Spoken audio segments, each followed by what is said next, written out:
Hi, my name is Mbanga, Zimbabwean by birth, and I do men's ministry here in Zimbabwe.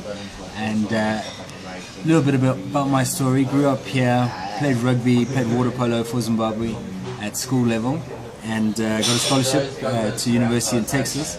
Went across to the States, played rugby for our university, became captain in Texas through college, and then 3 weeks before my graduation, I had a drunken motorcycle accident, 1 o'clock in the morning.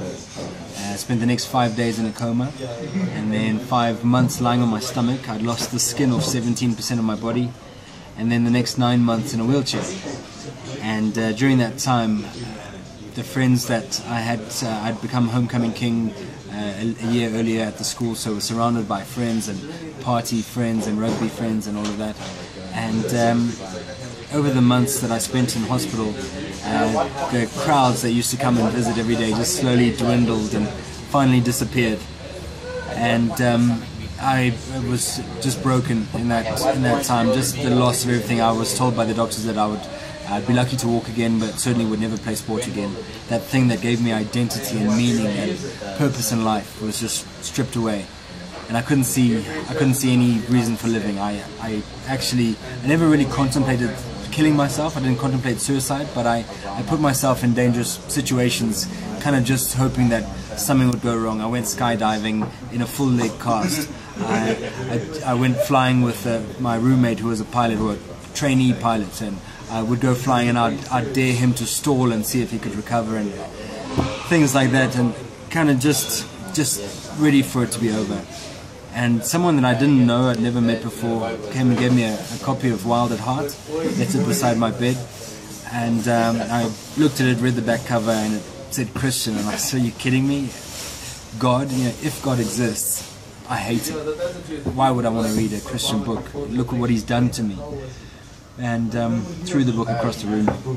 Eventually, out of boredom, I'd watched every movie that was ever made. I felt like I'd read every book that I was ever interested in. Because of the scars on my back, or the scabs at that stage on my back, I couldn't sleep. I was sleeping on my stomach. If I'd fall asleep, I'd move in my sleep, and the scabs would tear, and it would wake me up again. So I probably slept for about 45 minutes in every 24-hour period, and just was absolutely exhausted and completely depressed, and was ready for it all to be over. So finally, out of boredom, picked up this book, Wild at Heart, and started paging through it, and I just couldn't stop. As I started going, I just couldn't deny that it was true, and I knew in that moment that because it was true, something had to change. And I remember saying to myself, if this is available, I want it.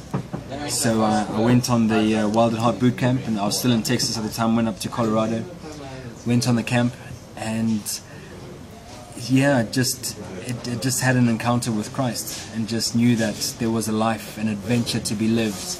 That if I had the courage to just take the first step, I knew my life would never be the same again.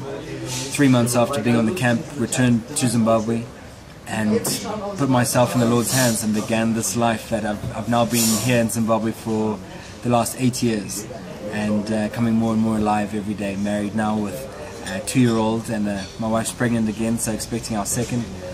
And life is just getting better and better. We're just in love with Christ and loving the adventure of being here in this funny old land where nothing really seems to make sense other than God has a purpose, and we are here for a purpose. So I feel privileged to be part of what God is doing here in Zimbabwe. Man of God? Amen. Absolutely. Absolutely.